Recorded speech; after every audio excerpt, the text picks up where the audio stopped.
J'imagine que, comme moi, vous vous êtes toujours posé la question de savoir comment font ces personnes qui travaillent à la morgue. Laveurs de corps, porteurs de corps, médecins légistes. Aujourd'hui, on met la lumière sur ces métiers souvent oubliés, mais vraiment essentiels. À tout à l'heure.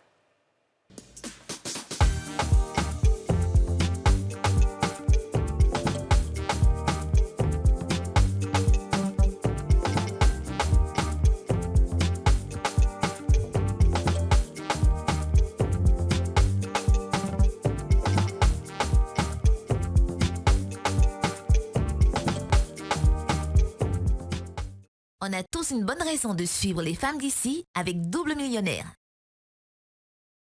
Savourez un moment 100% fruité avec la gamme sélection Presea en suivant ce programme.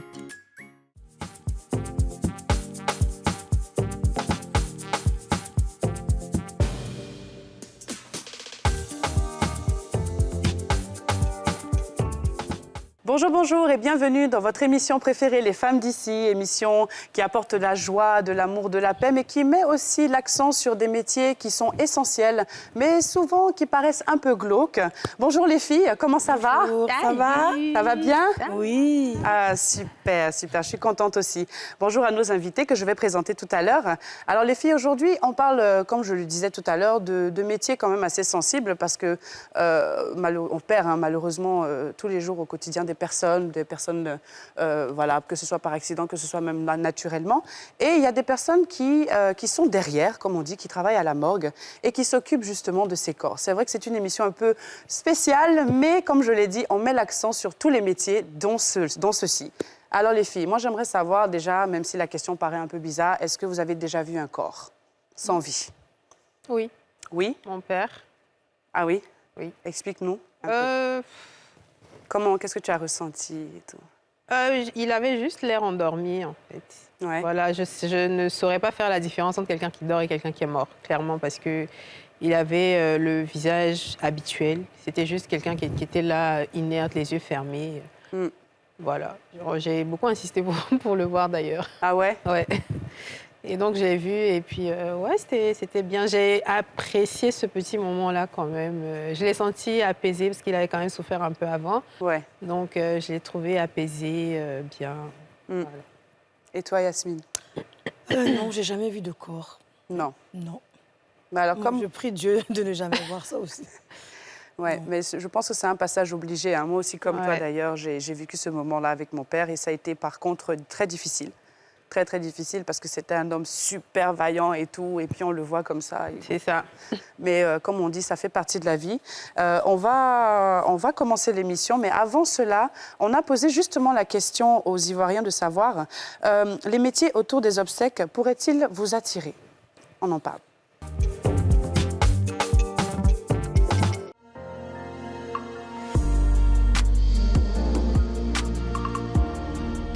Je ferais pour garder le cimetière. Tranquille. Fais pas peur, c'est un métier comme tout autre. Comme tout vigile dans un immeuble, dans un appartement, tout et tout. Donc, moi, je n'ai pas d'inconvénient. Pas d'inconvénient à ça. Laver le cadavre. Bon, moi, laver le cadavre aussi, c'est un métier. Mais moi, personnellement, j'ai opté pour un gardien de cimetière. Parce que je n'ai pas envie d'être en contact avec un corps. Un mort, c'est vrai que nous tous on va mourir, mais je n'opte pas pour ce métier en tout cas. Ça dépend de ce qu'ils vont proposer comme l'argent. Ils vont proposer bon là. J'ai choisi selon les vie. Bon, normalement, ma gardien de cimetière avait choisi ça. Mais laver cadavre, non, c'est dur. Cadavre, laver cadavre. Non. Il peut me gifler dans mon sommeil. Tiens. Non. Regardez ce métier. Je pense bien qu'il faut avoir un job sur le côté lavage. Voilà, garder le lavage, il faut laver un corps, c'est tout. Au lieu de garder un cimetière. Voilà. Je me dis quoi, le corps il est encore frais. Et si tu dois aller garder une garde câblable de plusieurs façons, c'est là au moins qu'il y a un peu de peur. Mais le jour est le jour. Tu laves ton cadavre, puis tu quittes là. Et tu te frappes au moins des petits jetons pour la journée. Laver cadavre ou bien gardien de cimetière. Tous les deux là, c'est un travail pour moi. Un homme n'a pas le choix de faire travail pour chercher l'argent. Non, c'est les gens même qui mystifient, c'est tout. C'est l'homme qui enterre le cadavre, non? Pourquoi avoir peur de garder ce métier? Bien sûr. Si tu me payes bien, je peux faire. Ça dépend du salaire que tu me proposes.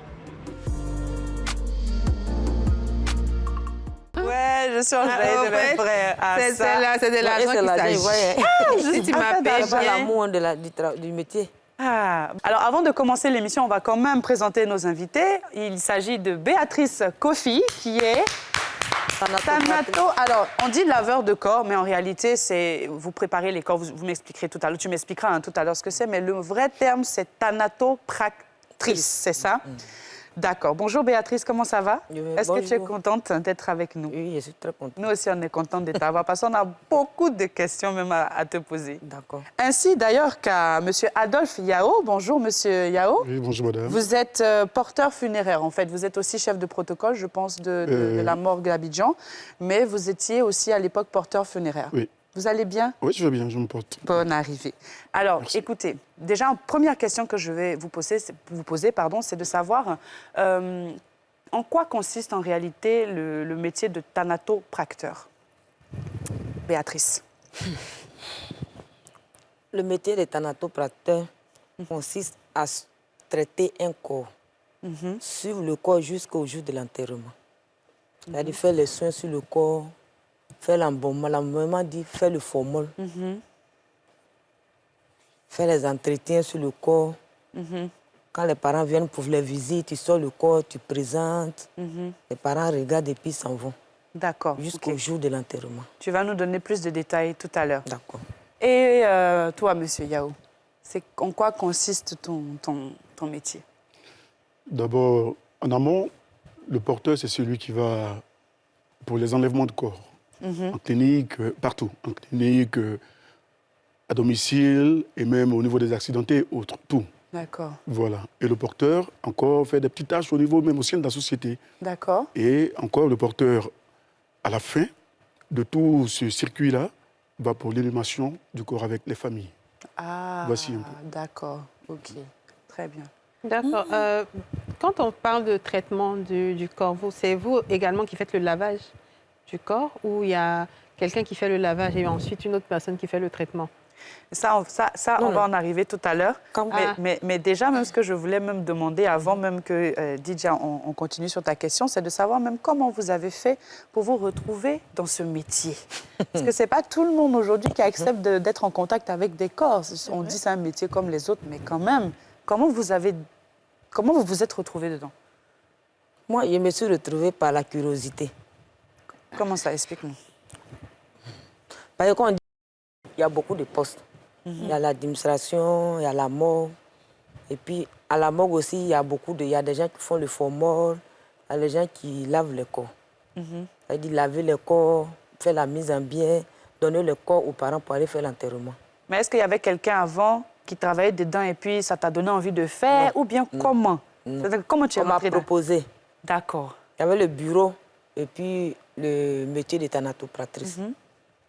Mais pourquoi il a été motivé? Parce que le monsieur qui m'a proposé m'a dit non, ma fille, ce travail, c'est les garçons seulement qui font. Il n'y a pas eu de femmes d'abord. Donc il lui a dit d'accord, moi je vais essayer pour voir si les femmes peuvent faire ce métier. Donc j'ai essayé. C'était comme un défi en fait. Voilà, c'est un défi, je me suis lancée. Et vous lavez les corps comment? Avec savon, éponge? Comment on lave? Comme on se lave normalement. Là. Vous faites la toilette? Oui. Vous soulevez les bras? Oui. Vous n'avez pas peur? Et s'il a fait un accident, ça? qu'il y a du sang sur lui partout, c'est vous qui devez enlever tout ça là? Oui. Il faut entretenir le corps. C'est ce que je dis, il faut donner une apparence de vie au corps. Souvent, il y a d'autres qui sont maquillés, non? Oui, ça c'est le dernier jour. Ça c'est le dernier jour, c'est ce qu'on appelle la mise en bien, laver le corps, maquiller, puis donner aux parents pour aller faire l'enterrement. Le savon là, c'est notre savon ou bien c'est les parents qui viennent leur savon? Comment? Savon qu'on peut le laver là? Il faut tout. Les parents ne viennent pas avec quelque chose. Tout est fourni là-bas. Wow. Et vous, Monsieur Yao, comment vous vous êtes retrouvé dans ce métier-là? Ben, à mon niveau, il faut dire que c'est un peu particulier, hein, parce que déjà, mon père, il travaillait déjà. Mon père était déjà dans le métier. D'accord. Donc, tout petit, déjà, on partait au bureau, ben, on voyait tout, les expositions de cercueils, Au niveau de la morgue, les corps, ben, ça ne nous disait rien. Tu voyais déjà des corps Oui, quand tu tout étais jeune. À quel âge comme ça? Jeune, 12 ans. Voilà. À 12 ans? Oui, bien sûr. Parce que déjà, au sein de la structure se trouvait même le domicile, puisque mon père était le responsable à Daloa. Donc, le domicile était au sein même de la structure. Donc, ce qui faisait que on voyait tout. Mais c'est la question que je voulais justement poser. Le contact quotidien avec les corps, est-ce que ça... Comment tu te sens de laver des corps, les toucher, les entretenir tous les jours? Je me sens à l'aise. Comme dans tout autre travail. Comment elle est à l'aise, mais ça chaussure. Pendant ça, on peut filmer sa chaussure. Je suis tellement je suis dépassée. Je me sens à l'aise dans tout autre travail. Comme le monsieur a dit, c'est un travail comme les autres. Il faut avoir l'amour de ce que tu fais. Ça fait combien d'années que vous faites ce métier? Je suis dans ma 18e année. 18 ans. Et vous? 22 ans. Ah, vraiment, c'est que vous êtes à l'aise là-bas. Et lorsque vous avez... Bon, vous, c'est normal, hein, parce que la famille était dedans, donc c'est pas choquant. Mais toi, quand tu as dit que tu veux faire ce métier-là, comment est-ce que la famille t'a perçu? Comment est-ce qu'ils ont pris ça? Tout d'abord, affaire de corps, là, c'est pas facile. Aller dire à un parent qu'il m'avait travaillé à la morgue, sa première réaction, c'est dit non. Bah oui. Oui. Mais j'ai insisté, puisque je voulais le faire vraiment. Ça, c'était il y a 18 ans, c'est ça? Tu avais quel âge? J'avais 24 ans. Mais pourquoi ça vous a attiré, en fait? Vous aimez les morts? Vous aimez tout ce qui est lugubre? Les ténèbres? Je voulais essayer, puisque le monsieur m'a dit que c'est les garçons seulement qui font. C'est le salaire qui vous a attiré? Ou bien c'est le défi? Non, c'est pas l'argent, c'est le défi, le fait qu'on dise que c'est ta femme ne fait pas là. Je voulais voir pourquoi c'est les garçons ceux qui font. Et que tu as vu quoi dedans? Aujourd'hui, il y a 18 ans, tu étais la seule femme qui le faisait. Oui. Et aujourd'hui, je suis la seule. Je suis la seule femme. Ça, c'est à applaudir, franchement, les filles. On a une femme qui nous représente, même dans la mort. Mais la première fois que tu as vu un corps, qu'est-ce que ça t'a fait? La toute première fois. On dit qu'il y a des filles. Maintenant, quand tu es en face, c'est chaud. Comment tu as fait? Ça n'a pas été facile. Explique-nous un peu. Qu'est-ce que tu as ressenti? Ça n'a pas été facile. Hein. Ça n'a pas été facile. Tout seul avec un corps pour la première fois, c'est pas facile. C'était un quoi? C'était un corps normal ou c'était un corps accidenté? Une femme, un homme? Comment c'était? C'est un garçon. C'était un homme. OK. C'était un homme. C'était en 2004. OK. Et tu es allée seule? J'étais avec les gens, mais après, ils m'ont laissé seule. Pour voir si je pouvais le faire. J'ai fait. Et c'est resté combien de temps seul? Ou bien c'est ce qu'on voit à la télé, salle. où on tire la morgue. Les gens sont en classe. C'est une salle, là, les casiers. Wow. Mais donc, on sort le corps du casier et puis on met sur une table. Le corps est sorti, il est sur la table. C'est quoi le sentiment qui t'anime là face au corps? Est-ce que tu te dis, je suis capable de le laver, ou bien est-ce que tu es tenté de repartir? Parce que bon, c'est quand même, c'est pas content. J'ai dit, je suis capable. Ben, si tu ne te fais pas comme ça, tu ne peux pas. Et toi? Une fois maintenant, tu décèdes, il y a des fois beaucoup de corps qui viennent, il n'y a plus de sous-vêtements. Hein. Ouais. On les emballe dans les draps. Dans les draps, ouais. Surtout pour certaines religions, même certaines cultures et tout.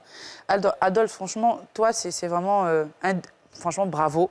Parce qu'à 12 ans, déjà, même, on a vécu des situations difficiles dans le pays, on le sait. Mais pour 12 ans, mais même à ton âge, quand tu as vu le corps pour la première fois, qu'est-ce que ça t'a fait? Ben, pas parce que ça ne m'a rien dit, mais en fait, le fait que notre papa, le paternel est dedans et puis il vient à la maison, la structure à côté, il faut sortir pour aller faire quelques courses. Vous voyez les cérémonies de levée de corps qui se font. Bon, la première fois que j'ai vu un corps, ça ne m'a pas effrayé. Ça t'a pas... Bon, tu es un garçon. Hein? Ça ne m'a pas effrayé. Mais aujourd'hui, est-ce que ça a changé un peu votre vision de la mort? Est-ce qu'aujourd'hui, vous êtes assez à l'aise en fait avec la mort, ou est-ce qu'au contraire vous chérissez un peu plus la vie? Enfin, c'est quoi votre rapport aujourd'hui avec la mort? Votre rapport à la mort, c'est lequel aujourd'hui? Je suis à l'aise. Quand tu vis avec un corps, je suis à l'aise. Oui, mais ça veut dire que vous êtes marié? Je vis avec quelqu'un. Bon, votre mari, quand vous voyez, s'il y a quelqu'un de proche de moi qui va mourir demain, donc c'est comme ça, il y a le laver. Souvent, ça ne vient pas dans votre tête. Mais tant que ce n'est pas pour nous, ça fait rien. Mais quand ça donne... Oui. Comment? Tant que ce n'est pas notre parent qui est couché là, bon, on peut être un peu insensible, non, monsieur? Non, pas Non. forcément. Ah bon? Non, mais on ne s'habitue Surtout quand pas. les parents viennent, il faut te mettre à la place des parents. On ne s'habitue Pour pas. pouvoir bien faire ce travail-là. Non, on ne s'habitue pas. Il faut Parce te dire que celui qui est venu, là, c'est mon parent. Vas-y. Sinon, on ne s'habitue pas. Pas parce que on ne peut pas dire qu'on n'a pas de sensibilité vis-à-vis de la personne qui Justement. est couchée. Non, pas possible. Nous sommes sensibles, nous sommes des hommes aussi. On perd aussi des parents. Ben oui, ben forcément. Et voici. Ils vont Mais faire est-ce des qu'on vous connaissances. autorise même à être en contact avec des corps qui sont de votre famille? Est-ce que c'est pas mieux de laisser quelqu'un d'autre, un de vos collègues, toucher le corps, ou bien on vous laisse quand même le faire, surtout... Oui, juste- on nous laisse le faire. C'est le travail. On te laisse faire. Ah bon? Tu as déjà lavé un proche? Oui. Oui, Quand ma grand-mère était chez moi, elle est décédée à Yamzokro. Ah, ouais. Je suis partie, j'ai lavé le corps de ma grand-mère. Et quand vous avez rencontré, vous êtes, j'imagine, en couple et marié, quand vous avez rencontré votre conjoint, Ah ouais, ça, et il quand vous même. a demandé quel métier vous faites, vous lui avez dit, qu'est-ce que ça lui a fait? Une fois que...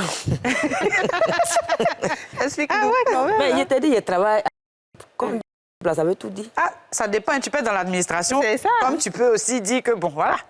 Il faut ça. Même si tu es dans l'administration, forcément, tu vas voir le corps aussi. Ça, c'est Ah vrai. bon? c'est vrai. Même quand tu es dans l'administration, si on voit les Ah, corps, oui, bien Oui. sûr. c'est une obligation. Mais plus on les expose, tu vois, les gens viennent faire... Non, pas forcément pas ça. Mais tu Parce laves que pas, tu touches pas. Vous avez des connaissances qui viennent là-bas, qui perdent des parents. Et ces personnes-là, il faudrait venir les soutenir, leur Oui. manifester votre attention, Oui. Tout à fait. toute l'affection et votre attachement. Et la personne décédée, là, vous allez la voir forcément. Voici. Monsieur, Oui. c'est vrai, ça doit être un business fructueux, surtout juteux. Si vous avez repris les affaires, c'est que c'est bon. Ça rapporte. Hein. Parce que les mois, c'est chaque seconde. Vous n'avez même pas 10 minutes. Non, mais il y a Et une puis, chose. Je veux savoir si c'est pas... On peut faire aussi, on ne sait jamais. Non, tout le monde peut faire. Et tout le monde ne peut pas le faire non plus. C'est ça, je veux ça, ça que Voyez. je veux. Voilà. Voilà. Bon, tout ce qu'on sait qu'on peut faire actuellement, C'est la pub. c'est la pub. À tout de suite.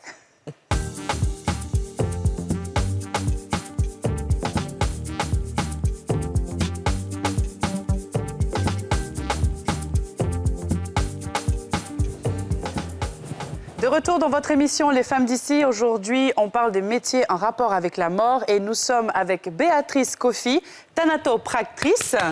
Ça y est, j'ai réussi à le dire. Et Adolphe Yao, porteur de corps. Alors, on parlait un petit peu de votre rapport avec ce métier, surtout au niveau de votre famille, mais là, on va vraiment rentrer dans le vif du sujet maintenant. Voilà. Béatrice, quel est le protocole, en fait, quand tu reçois un corps?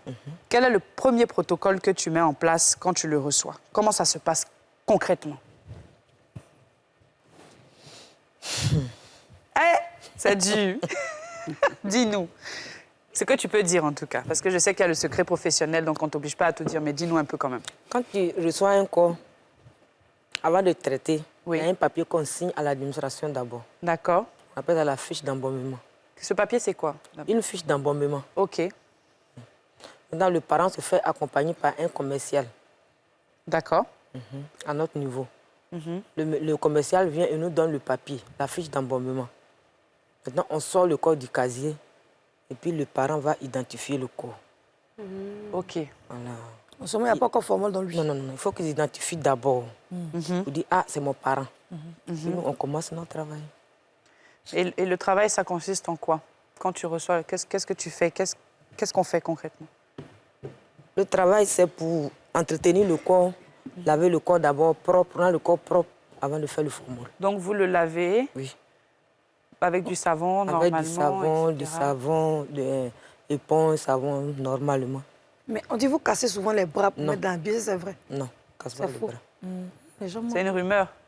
Mais après le Si ça, il y a dit, lavage... si le corps est bien traité, c'est facile. Mais quand on dit bien traité, c'est quoi? Parce qu'il y a des corps qui ne sont pas bien traités. Par rapport à quoi on dit qu'un corps est bien traité et un autre non? Non, tous les corps sont bien traités. Mais Donc, quand en on fait, fait... Oui. je ne vous coupe pas, mais en fait, ce qu'elle veut dire, je vais rebondir dessus sur le même ordre d'idée. Pour dire, elle veut dire, quand il y a un traitement qui est fait par une maison très professionnelle, Oui. il n'y a c'est- pas de problème qui Casser surviennent après. Non. Il n'y a pas lieu de casser quelque chose parce que déjà toutes les articulations sont maintenues. Tout est là, tout est normal comme si la personne Oui. se mouvait toujours. D'accord. Voilà, donc ce qui fait que quand il y a lieu de faire la mise en bière, l'habiller c'est facile, tranquillement. La parce mise que en bière, c'est? La mise en bière c'est habiller le corps, Mettre dans le- maquiller, voilà, le mettre dans le cercueil et maintenant prêt pour la levée de corps. Mais il peut arriver des fois, par exemple, où la rigidité cadavérique... oui, s'il vous plaît. S'il vous plaît. Où la rigidité cadavérique c'est ça, est très c'est une mauvaise est très avancée, par exemple. Vous pouvez recevoir le corps tard, donc il est déjà très raide. Qu'est-ce que vous faites pour le ramollir, pour qu'on puisse encore une fois faire la mise en bière correctement? Ça fait partie du traitement. Mais en fait, il y a un autre traitement en fait particulier pour ces personnes. C'est quoi, c'est les injections? C'est ça. En fait, est-ce qu'un corps justement qui est sans, qui est sans vie, hein, c'est un peu exagéré de dire ça, on peut lui mettre des produits à l'intérieur puisque les veines ne circulent plus. Donc comment on peut mettre, vous injectez, comme vous dites, vous injectez des produits et puis ça devient un peu mou ou bien? Le formol, c'est un produit même qu'on injecte d'abord. Ah, d'accord. Mais si le sang ne circule plus, c'est ça qu'on injecte le formol. Comment ça se répartit dans tout le corps? Le formol ne se fait pas dans les veines, c'est dans les artères. D'accord. Donc c'est quoi? On pique chaque artère? Enfin, je comprends pas. On pique chaque artère. La concurrence aussi est là. C'est le secret professionnel, mais il y a une voie principale par laquelle on passe pour que cela soit distillé dans tout le corps. Monsieur, tonton, bonne arrivée. Parce que je suis tellement dépassée. Moi-même, je ne sais pas, il y a peur même. Non, soyez pas dépassé. Pourquoi? C'est pas la fête de l'amour, on ne sait pas. Non, c'est le lot des vivants. Mais ça fait partie de la vie aussi, à même temps. Oui, amen. Bon. La mort, c'est le lot des vivants. Ça veut dire quoi? Ça veut dire que quand tu es là, puisque tu nais, un jour tu iras. Donc la mort, c'est le lot des vivants. Une question qui a peut-être rien à voir, mais qui me tracasse l'esprit. On nous dit souvent que puisque vous prenez les gens qui sont morts sur place, avant de les envoyer à la morgue, n'est-ce pas? On dit que quand les gens meurent, là, souvent, ils ne sont pas partis. Et puis souvent, vous, comme ça, là, ils vous parlent. Est-ce que c'est vrai? Non. Vous avez déjà vu ça? On appelle ça de la mystification. C'est faux. C'est faux. Nous, on dit le monsieur n'est pas parti, il ne veut pas partir, il parle. Non. Il pleure, vous le voyez. Il y a des personnes qui sont versées dans des pratiques occultes et autres, tout ça, qui peuvent donner ce genre d'explications et ce genre d'interprétation. Mais non. Un rêve? Non. Il faut aller faire commission à ma non. Je ne suis pas son parent. Mais en 18 ans de carrière, tu n'as jamais eu... Les gens nous ont menti, hein?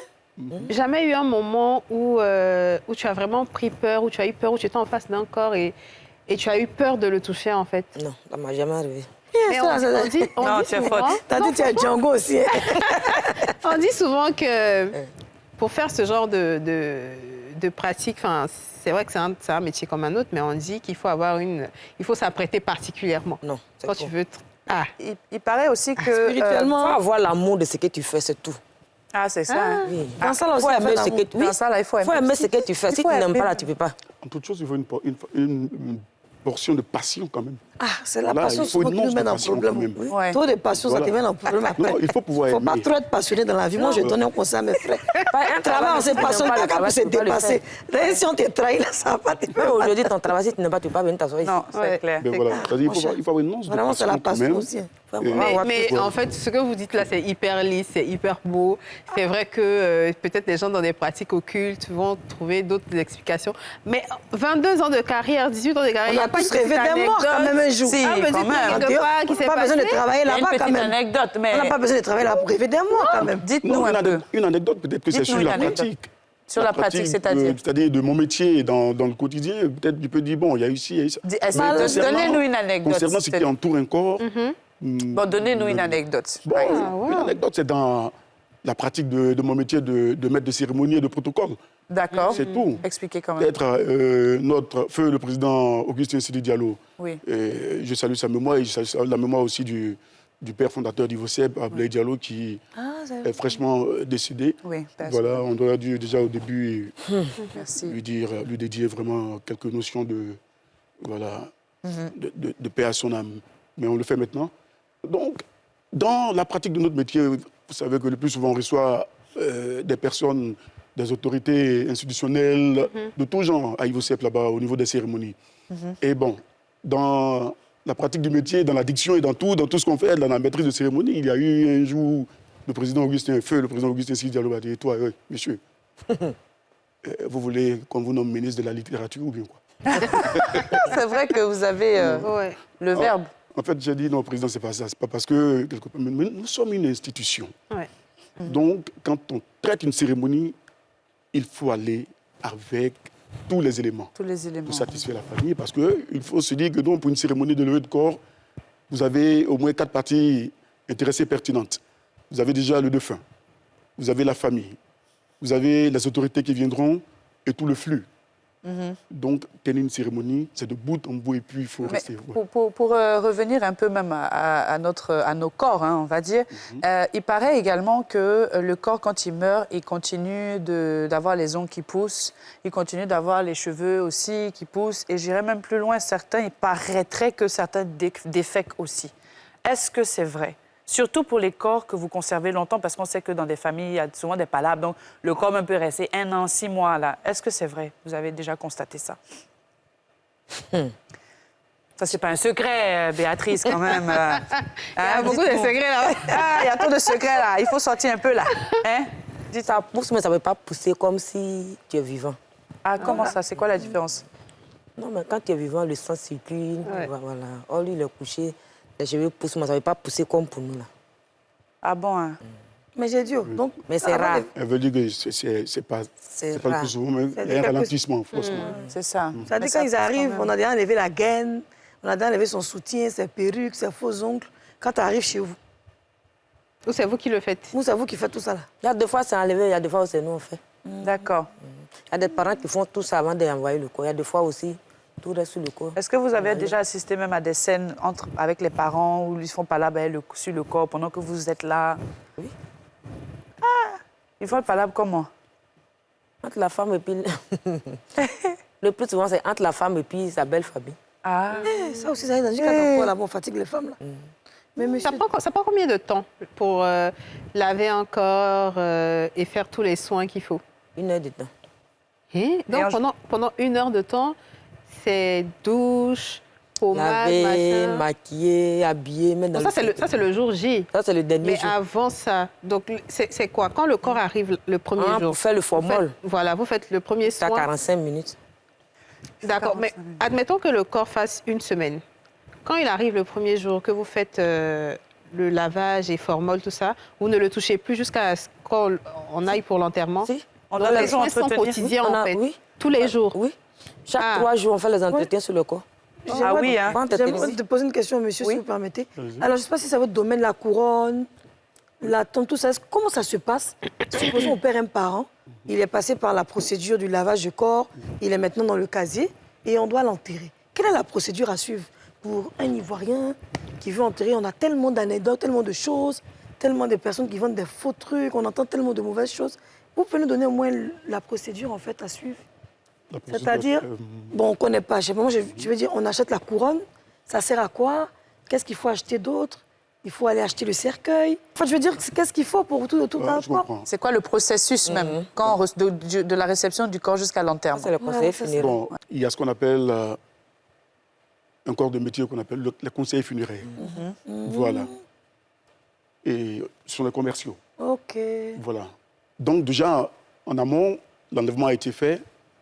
Et au plus centre même du circuit, on a ce qui a trait au choix des éléments qui vont passer pour l'inhumation du défunt, qui vont rentrer en ligne de compte.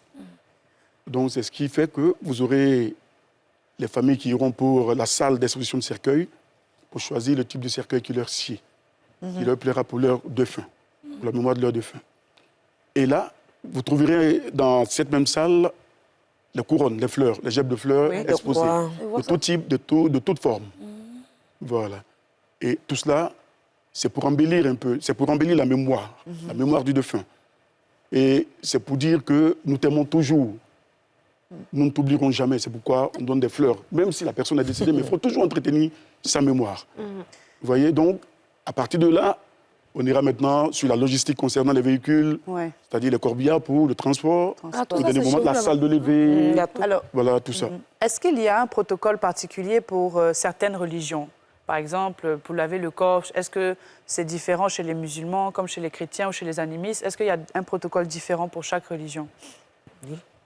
Comment ça se passe chez les musulmans? Comment ça se passe chez les chrétiens? Comment vous faites? Les par musulmans, rapport à ça? eux-mêmes, ils viennent à les gens pour laver leur corps. Ah, donc vous donnez l'autorisation de laisser une personne de la famille laver le corps? Et ils n'achètent pas D'accord. de cercueil de toute façon. C'est pas forcément une personne de la famille. C'est pas forcément une personne de la famille. D'accord. Mais c'est un Même les musulman qui chrétiens. lave le corps du musulman. Ah. Voilà. Comment? C'est un musulman qui lave le corps D'un d'un musulman. Je Ah. voudrais aussi dire que non, Oui. dans le toilettage de corps, c'est aussi culturel et cultuel. C'est ça. Voilà. Donc, C'est on ne vrai. peut pas prendre n'importe qui et comment pour venir laver un corps. Ah Mais bon? justement, C'est c'est des pour ça musulmans, que je voici. posais la question à la Voilà. dame. N'importe qui ne lave Non, pas un non. corps. N'importe qui ne lave pas un corps. Mais c'est ça qu'elle a C'est demandé ça que là. je demandais. Comment- C'est quoi l'aptitude particulière? Qu'est-ce qu'une personne doit avoir de plus que les autres pour laver un corps? Et c'est pourquoi je dis, pour Ça, aller... il va répondre. Voilà, c'est culturel, c'est cultuel. Parce que au niveau qu'on appelle même des chrétiens, par exemple, bon, pour quelqu'un qui va venir faire le toilettage de mon corps, moi je connais, il y a des laveurs, il y a des laveuses, mais le parent fera le choix d'une telle personne, d'un type de personne qui sied à lui son entendement parce que déjà il a vu faire. Oui. Ouais, c'est Au ça. niveau des musulmans, ils ont des dames, des hommes qui sont là de façon spéciale pour le toilettage de corps, pour apprêter le corps. Et c'est partout, même chez nos frères libanais, Oui. tout ça, ils ont ceux qui sont là spécialement au niveau des dames et au niveau des hommes qui entretiennent les corps. Les enfants, tout Voici. ça, ça pas. Oui, bien sûr. Ah bon? Et est-ce que, par exemple, des personnes peuvent dire non, moi, je ne veux pas qu'une femme touche le corps? Oui, oui, c'est ce d'un qu'il homme. explique là. C'est leur choix. Ça, Oui. c'est leur choix. Et les bébés là aussi sont chez vous. Et aussi. quand vous recevez des corps, on va dire, qui ont été accidentés, ou par exemple la personne a perdu, ou bien la personne est complètement... Bon, je sais que ça peut relever du médecin légiste, mais vous également, en tant que thanatopractrice, est-ce qu'il y a une procédure à faire pour rendre le corps quand même assez, je dirais, correct vis-à-vis de la famille? Oui. Comment vous faites? Si, par exemple, un Faut bras est restaurer déchiré, le est-ce que corps. vous recousez? Comment ça se Il faut passe? restaurer le corps. Comment vous faites ça? Ah bah, elle Ah, court. ça. Secret professionnel. Ah, Elle va l'expliquer tout quand même. Il y a trop de secrets professionnels. Dites un peu, monsieur Adolphe. Mais je crois qu'ils ont- Comment ça se passe le maquillage? Vous maquillez vraiment comme des personnes vivantes? Vous mettez le fond de teint et tout ça? Non, en fait, on, C'est au choix des parents. Quand il arrive... on par peut venir exemple, vendre que ça vous- là-bas, alors ça fait combien? Quoi? Ça qui vendent fond de teint, là, peut venir vendre ça chez vous alors. Qui va en faire le teint? Mais il y a les femmes qui vendent fond de teint, les maquilleuses professionnelles peuvent venir Non, vendre. il arrive des fois où il y a des accidents de la circulation Ça. où on vous envoie les corps et il n'y a pas de réclamation. Est-ce que ça arrive? Et quand ça arrive, c'est quoi la procédure à suivre? Où on ne retrouve pas de pièce d'identité, C'est personne ça. ne Il y vient a pas- il y a réclamer pas le de corps, parents. il n'y a pas de parents, il n'y a personne. Comment vous faites? Ben, la réclamation, forcément, va se faire. Parce que au sein de la famille, on sentira l'absence d'une telle personne, d'une tierce personne. À moins que ce soit une personne, entre parenthèses, ou bien griffe, malade mentale, et quelque chose. Sinon, une personne qui a une famille, forcément, les gens vont faire une recherche. chercher, Mais, quand ça arrive, et qu'on a fait l'enlèvement, et que le corps est déposé à la morgue, ça va prendre un certain temps.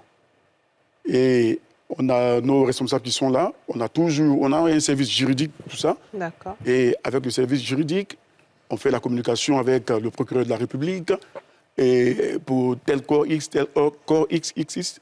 Voilà. Et déjà, le constat est fait pour dire non, ça fait tel nombre de temps, ce corps est là, on n'a pas trouvé de parents. La communication est faite dans les journaux pour dire voici. Il faudrait que vous veniez, voici, il y a tel défunt qui est là, depuis, on n'a pas Mais on n'a pas eu entre-temps, Mais si on il est- n'avait il pas est trouvé, traité. dans le pire des cas, vous n'avez pas trouvé la Non, famille. mais il faut faire toujours le communiqué. Ça Mais demande pas ça. entre-temps, le corps est traité. Le corps, non, pas traité. Il n'est pas On ne traité. peut pas se lever vous traiter encore de cette façon. Ah bon? Oui. parents n'a pas comment vous assez le fort, main- voilà les comment vous le papiers. maintenez alors en... Non, puisque l'enlèvement a été fait par réquisition, soit Ça des accidents de la route, Enlève-moi. par réquisition de l'agent de la mairie, Je ou bien vous par, laisse par la loi. continuer, mais par contre, on réquisitionne la pub tout de suite.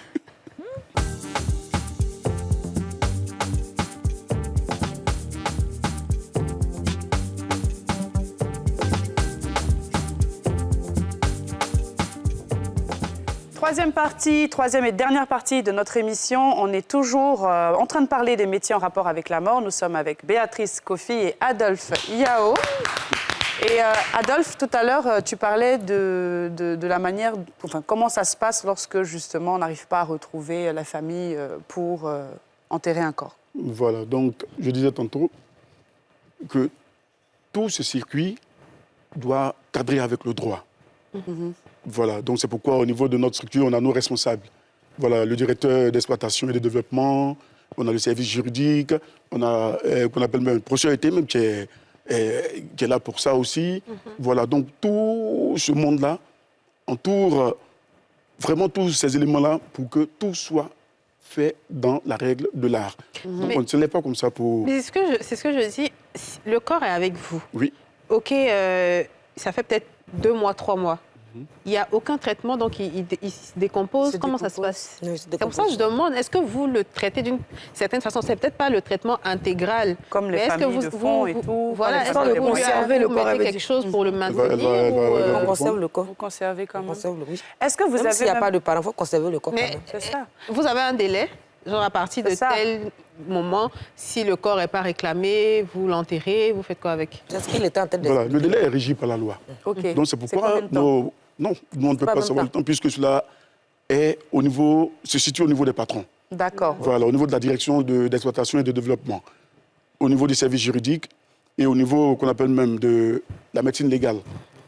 Voilà, donc c'est tout cela, l'un mis dans l'autre, qu'on décide de communiquer cela au procureur de la République qui prend une décision de dire, voici, maintenant, avec un tel décret, on va inhumer les défunts. Est-ce que vous avez assez de place pour prendre tous les corps des gens qui décèdent? Oui. Est-ce qu'il y a assez de place? Oui. Vas-y, Béatrice. Nous avons des places. Béatrice, Oui, nous avons de la... tu vas te donner même des choses, une grosse enveloppe. Oui. Là, t'as la coup, tu es venu faire ici. Tu donnes à l'homme envie de mourir, même pour aller se coucher là-bas. Mais nous avons de la place. Il y a place à l'hôtel, oui. Il y a VG, il y a Chu de Trècheville, il y a Yopougon, il y a Cocody, il y a Ashma, il y a Songon. C'est pas Trècheville seulement. On a qu'on appelle le siège. Il y a Cocody, Ashma, Songon. Ah bon, Cocody, vous êtes fait où? Oui. Il y a des succursales. Dans le Chu. Ah, dans les chus. Mais j'ai dit, est-ce que les cimetières ont un rapport avec vous, bien ça n'a rien à voir? Oui. Parce qu'on dit qu'il n'y a plus de place dans le cimetière. Ah oui, mais c'est là-bas, tout le monde veut pas, on dit qu'il n'y a plus de place, c'est vrai. On est liés puisqu'on est avec le district autonome d'habitude. Mais ils ont agrandi maintenant ou bien c'est toujours restreint? Mais ça, vous ne pouvez pas répondre. Donc ça c'est un autre sujet. Est-ce qu'il arrive, par exemple, que vous recevez un corps et la famille réclame une autopsie, par exemple? Oui. Et une fois qu'on commence le traitement et que la famille réclame une autopsie, vous stoppez ça pour l'emmener chez le légiste ou bien vous continuez votre procédure jusqu'à ce qu'il y ait un accord? C'est systématique? C'est ce qu'il a dit là. Quand le corps vient, il faut les papiers médicaux d'abord, avant de faire le traitement. Donc il faut que le médecin nous dise que vraiment la personne est décédée. D'accord. Voilà. Mais l'autopsie a déjà été faite avant que ça vienne chez vous? Non. Donc ça vient chez vous, vous faites le traitement? Parce que là, nous, on fait l'enlèvement, on garde le corps. Le parent vient et dit, moi, je vais faire une autopsie. On l'envoie vers Mme Mété. D'accord, professeur Été. Mme Mété, bonjour. À qui on salue. Il devait d'ailleurs être là, mais il n'a pas pu. Voilà, donc je complète un peu pour dire, pour un enlèvement de corps, il y a les réquisitions ou le départ par la loi, ou bien les documents médicaux, c'est-à-dire en clinique, à l'hôpital et autres. C'est-à-dire, le départ par la loi, là, ce sont les décès à domicile. Les réquisitions, le plus souvent, sont les accidents en cours de route, tout ça. Bon, voici un peu. Et quand ça vient, au niveau des départs par la loi, le corps, la police a déjà délivré les départs par la loi, c'est un décès à domicile. Là, c'est domicile. Alors, moi... Je peux aller? Allez-y. Le corps vient, une fois le corps est déposé, au niveau de la morgue, il se charge de mettre le corps en lieu sûr. Et le médecin légiste est informé, le médecin légiste vient faire son travail. C'est après le travail du médecin légiste, avec la famille, tout, et que maintenant prendre le relais pour le traitement. Alors, M. Adolphe, moi, je reviens vraiment sur le corps parce que j'ai aussi une question qui me vient à l'esprit. C'est des corps, par exemple, par exemple, une personne est décédée et puis ça peut arriver, une personne décède et la famille n'a pas pris, comme en France, ça peut arriver, ou n'a pas pris de nouvelles de la famille, de la personne depuis longtemps. Et on trouve le corps, il est décédé depuis 2 semaines. Il est vraiment dans un état compliqué. Donc vous, en tant que thanatopacteur, porteur de corps, comment est-ce que vous traitez par rapport à un corps qui vient de décéder, c'est quoi la différence de... Elle me dit dans la maison, quoi, quand on dit le corps gonfle. Parce qu'on dit le corps gonfle, il y a une odeur. Comment vous faites pour le restaurer? Parce que le traitement doit être plus dur. Oui, ça gonfle, puis ça pète, non? Je vais commencer et puis elle va... D'accord. En fait, une personne peut rester dans une maison décédée et faire peut-être 2, 3 jours, 4 jours. Mais forcément, ça va alerter, ça va alerter le voisinage parce qu'il va rentrer en putréfaction, même s'il ne décompose pas totalement, mais déjà, l'odeur il peut avoir des odeurs, quelques écoulements. Donc, ça va attirer le voisinage pour dire, mais qu'est-ce qui va pas... Non seulement on n'a pas vu, ça fait au moins 3 ou 4 jours, une semaine, mais avec l'odeur qui vient, c'est pas bon. Donc, ils vont déjà alerter peut-être la police pour dire, il y a quelque chose qui ne va pas. Bon, la police va venir sur place, peut-être casser la porte, et puis découvrir ce qui se passe dedans. Voilà. Et si tout est fait, maintenant, ils vont appeler pour dire, bon, voici. Il va partir. Est-ce qu'il y a une différence de traitement entre ce type de corps-là et un corps qui vient fraîchement de décéder? Béatrice. C'est le même traitement. C'est le même traitement. Mais après, est-ce que la personne... Ça dit que toi, tu ramènes le corps dans un état convenable. Ça dit que même si le corps est en putréfaction, tu fais de telle sorte à ce qu'il soit vraiment présentable. Donner une apparence. Mais Béa, excuse-moi, c'est Béa, non? Béa, dis la vérité. On dit souvent, tonton, tu es dedans aussi. Non, parce que moi-même, j'ai la question qu'on se pose en On dit souvent que, même on prend les gens, dit ils sont morts. Oui. Et puis c'est quand on s'en les met dans le casier, là. On dit, le gars se réveille, ça a déjà arrivé. Oui. Mais ce n'est pas vous, hein. Le médecin dit qu'il est mort. Oui. Vous avez tout vérifié. Et puis ça, c'est la vérité. Ça a trop d'histoire. La personne est dans le coma. Voilà. Mais ça vous est déjà arrivé? Moi, ça ne m'a jamais arrivé, mais ça arrivait à un de mes collègues. Et puis la personne est réveillée. La personne a longue vie. Pardon, explique-nous sa réaction. Pardon, explique-nous comment il a fait. Tonton, t'as déjà vu ça? Sa réaction, c'est comme... Et dans le casier, là-bas, il a fait il dit non. Il dit il a fait l'enlèvement, il a mis le corps en casier. Oui. Donc, on attendait à ce que les parents viennent avec les papiers médicaux pour pouvoir faire le formol. Donc, à midi, il allait manger. À son retour, il vient, il ouvre le casier. La maman est réveillée. C'est pas possible. Là, il a là. Il y a tel le nom de la ville. Oui, bien sûr. Donc, ils ont appelé les parents et puis ils sont venus prendre l'avion pour aller à l'hôpital. Attends, lui aussi, il a voulu, hein. Il a son histoire aussi. Vous avez une histoire? Non, tonton, pardon. C'est un coma. C'est un coma. La personne était dans un coma. La personne est dans un coma profond. Voilà, dans une ambulance. Oui. Ils ont traversé la ville même au lieu d'aller à l'hôpital, dans un bon hôpital, une clinique pour qu'on sache. Oui. Ils traversent directement depuis... Il allait l'enterrer maintenant, tellement ils veulent le tuer même. Un petit quelque part là-bas, là-haut. Un petit quelque part là-bas, un petit centre médical là, et puis ils viennent directement à la morgue. Mais c'est une ambulance. Mais le monsieur, il se réveille avant d'arriver. Il vit, il respire. Qu'est-ce qu'il fait ici? Ramenez-le à l'hôpital. Ah bon? C'est tout. Voilà. Alors, on dit souvent aussi que les morts en Afrique ne sont pas simples. Donc, vous qui êtes en contact avec, justement ces cadavres-là, comment vous faites pour vous protéger même spirituellement? Parce que aussi, on reste quand même dans le domaine de la mort. Dans le monde entier, même chez les Blancs, on dit ça. C'est pas chez les Noirs. Même chez les Blancs, où on est déjà parti, eux aussi disent que ceux qui travaillent à la morgue, en tout cas, ils sont indiens. Ils ne font pas comme ça. Même les Blancs, c'est dit. Il n'y a pas de... Non, toi, tu ne te dis pas, tata. Non, non. Toi, tu viens d'où ça? Je suis Baoulé. Ah, d'accord. On dit, c'est où ça? Baoulé vers où? Je suis de Boaké. Boaké. De Boaké. Boaké puissant aussi. Ah, Dembokro. Dembokro, Baoulé aussi. Sinon, c'est détruire les gens encore, sinon il n'y a rien. C'est ce que je dis là, quand tu as l'amour de ton travail, il n'y a rien. Mais on dit donc, aussi souvent... Pour vous, la mort n'est entourée d'aucun mystère. Oh, il y a mystère, il n'y a pas de mystère, mais vraiment, moi... Comment ils travaillent, les mots, là, les lettres? Il y a des fois, on dit aussi que quand vous lavez le corps, ses yeux s'ouvrent. Non.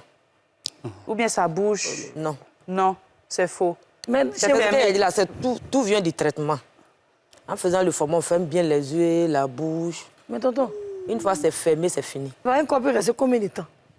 Ça dépend de la... Le nombre d'années que tu veux. 10 ans, 13 ans. Mais pourquoi quelqu'un va garder un corps 10 ans? C'est quoi? C'est leur choix. C'est ce qu'elle a dit. Des fois, il y a des querelles.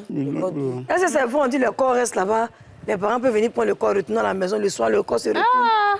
Ah, c'est ce qu'on entend, vu qu'on demande. C'est l'émission, on demande bien pourquoi. On dit souvent le corps reste ailleurs. D'autres vont chercher leur corps, ils s'endorment à la maison. Maton le ramène. Non. On ne veut pas l'enterrer, c'est vrai. C'est archi faux. Est-ce que quelqu'un a le droit de récupérer un corps pour l'enterrer lui-même sans qu'il passe par vous? C'est-à-dire lui-même, il fait l'entretien dans sa maison. Non, il ne peut pas faire ça. La loi l'interdit ça? Formellement. Ah bon, hein? Tu ne peux pas faire ça. Ah bon, hein? Ah bon? Parce que déjà, un corps, c'est une personne qui est sans vie. Et tout ce qui suit le corps, est-ce que tu le traites bien? Hein?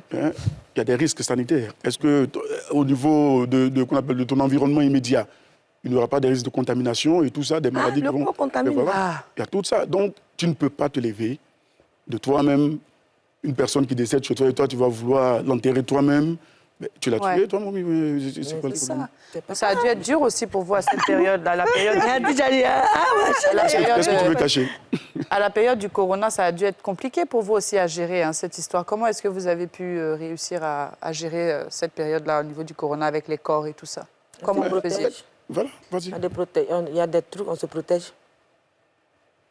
Comment? Avec quoi? Les gants, masques et tout ça? Les gants, les masques, les combinaisons. Voilà, il y a Comme les fumes, là. Voilà. Mais il y a dit, c'est les chiens, tout ça, on les entend à la maison. Hein. Il n'y a pas là, il faut ça. Il y a d'autres là. Il ne faut pas t'amuser, il y a d'autres qui prennent chien, on dirait l'homme. Tu n'as jamais vu ça? Alors, c'est vrai que c'est encore plus triste que je vais demander, mais c'est vrai que malheureusement, il y a des enfants qui décèdent, même des bébés, des nouveau-nés. Comment vous faites dans ce cas-là? C'est le même traitement qu'un adulte ou comment ça se passe quand ce sont des bébés? C'est le même traitement. Tati, tu es trop sérieusement mérite de quitter plateau, là, tu fais peur d'elle. Est-ce que le protocole d'enterrement, c'est le même quand ce sont des bébés? C'est la même chose, là. C'est la même chose? Oui. C'est bizarre, hein? Est-ce qu'il y a des corps que vous avez... C'est bizarre, en Afrique, quand on dit corps, là, ça fait peur. Mais oui. Mais c'est le déjà, même quand on dit corps, même là, ça fait peur. On a déjà fait danser quoi devant toi? C'est tout ce mystère que les gens... C'est tout ça qui fait Mais tonton Yao, quand même, on fait danser le corps. Non, mais on n'a jamais vu ça. On fait danser le corps au village. Des gens dansent avec le corps. On attrape et puis sans montrer lui qu'il a tué le corps dans le cercueil. On danse à elle le corps, mais le corps ne danse pas. Non, mais quand vous mettez le corps dans le cercueil, quand les gens vont au village avec le cercueil, est-ce qu'ils font campagne pour ouvrir le cercueil pour prendre le corps et puis pour faire des cérémonies avec? Non, on n'est pas là-bas. La levée est faite. Le corps est parti. Ça s'en va pour l'enterrement. C'est dans l'entendement normal des choses. Mais arrivé là-bas, le corps, c'est pour la famille. Le corps appartient aux parents. Donc, une fois que la levée de corps est faite, vous n'êtes plus responsable. Pas transporté jusqu'à destination. Oui. Mais si l'inhumation n'a pas été... Tant que l'inhumation n'est pas faite, n'a pas terminé, c'est bien ça. Voilà. Non, il doit s'assurer que l'enterrement même est fait avant de partir. Attends, je réponds. En fait, quand ils arrivent, puisque c'est tout un package, le chauffeur, lui, va avec le corps. Une fois ils ont sorti le corps, qu'ils sont au cimetière, ils vont le déposer dans la tombe. Le chauffeur, lui, déjà, il a fini son travail, il fait demi-tour. Maintenant, ce qui va se passer... Mais ceux qui brûlent le corps, alors, justement, est-ce que vous avez des incinérateurs? Parce qu'il y a des gens maintenant qui demandent de plus en plus à se faire incinérer. Est-ce que vous avez cette possibilité de faire incinérer un corps? Non, parce que je sache, la loi ivoirienne ne le permet pas. D'accord. Pas les corps ici. Est-ce que vous réussissez quand même, comme on dit, à dormir la nuit? Est-ce que vous n'avez pas eu des fois des cauchemars ou comme on dit, des sorciers qui vous poursuivent en rêve avec le travail que vous faites? Non. Rapidement, on est à la fin de l'émission. Non, moi, je n'ai jamais eu ça. Vous n'avez jamais... Non, toi, tu es dupe. Tanti Bia te poser une question. Amusement après. Tanti Bia, on dit les prêtres. Bon, il dit prêtres, imams, les pasteurs, là. On dit leur corps est propre et ils sont au paradis. Ou bien nous tous, on a la même chose. C'est la même chose. Non, nous blague seulement, quoi. Non. Vous dites que quand on ressemble à les siens. Non, c'est la même chose. Non, tu es dans quand tu meurs là, tu ressembles à quelqu'un qui dort. Non, tu es dans la Est-ce qu'il y a des corps tristes, des corps heureux? Quand on voit l'aspect d'un corps, si par exemple, bon, je ne sais pas, mais est-ce qu'on peut dire qu'il y a des corps qui partent tristement, des personnes qui partent tristement à l'aspect de leur... C'est la famille qui peut définir ça. Ça, c'est la famille. Puisqu'ils ne le connaissent pas. Non, on ne connaissent pas l'expression du visage. C'est visage. Et les yeux ouverts. Ça veut dire qu'il a été méchant, mais c'est fou. Non, j'étais là. Mais souvent, quand tu as mouru les yeux ouverts, c'est plus qu'à te connaître. Je te dis. Ça, c'est les trucs que les gens disent comme ça. Non, tout est fou. On dit bien, tu as enlevé ta montre. Pardon, notre n'est pas arrivé. Les filles, c'est trop grave. Merci. Alors, on est à la fin de l'émission. Moi, j'aimerais, pour terminer, on va dire, cet échange-là, j'aimerais au moins avoir votre philosophie de vie. Qu'est-ce que vous en tirez avec ce métier que vous faites? Quel est votre rapport avec la vie aujourd'hui? Il faut expliquer ça doucement. Comment vous voyez la vie quand vous êtes en contact avec la mort comme ça tous les jours? Je vois la vie comme toute personne. Hein. Je vois la vie comme toute personne. Tu vis ta vie à fond. Comment est-ce que tu J'ai vu comme les autres. C'est parce que je suis, oui. C'est parce que je suis à l'école que je vais être dans. J'ai vu comme les autres. C'est un métier comme les autres. Hein. Et toi, Adolphe? Non, ça c'est ma conception personnelle. Hein. Non, vous, votre avis sur la vie aujourd'hui. Oui, bien sûr. Philosophie que vous... C'est ce que je dis. Je pars de là et puis je viens. C'est un portail qui mène sur le chemin céleste. Bon, c'est ma conception, c'est comme ça que je dis. Donc, ce qui fait que non, je vis tranquillement. Oui. J'ai ma petite famille. Oui. Je vais à l'église. J'ai mes frères que je fréquente. On échange. Tout le monde, c'est-à-dire de façon naturelle comme tout les autres. Être lambda, tranquille. Ouais. Alors, il faut dire que si des personnes qui lavent cadavres et des personnes qui soulèvent corps, on puisse se marier, on espère que nous aussi, quelqu'un va venir nous marier. Qui sommes-nous pour ne pas nous marier? Ma fille dit déjà, vous avez la foi en Jésus, ça va aller. Alors vraiment, merci Béatrice et merci Adolphe d'être venu. Merci de nous avoir, d'avoir mis la lumière sur ces métiers merci à vous. Qui sont souvent oubliés, mais comme je disais au début, très nécessaires. Voilà, la mort fait partie de la vie, sachez-le. Je vous dis merci d'avoir regardé cette émission et je vous dis longue vie à vous. À très bientôt. Vous venez de suivre Les Femmes d'ici avec Double Millionnaire. Vous avez savouré un moment 100% fruité avec la gamme Sélection Presea en suivant ce programme.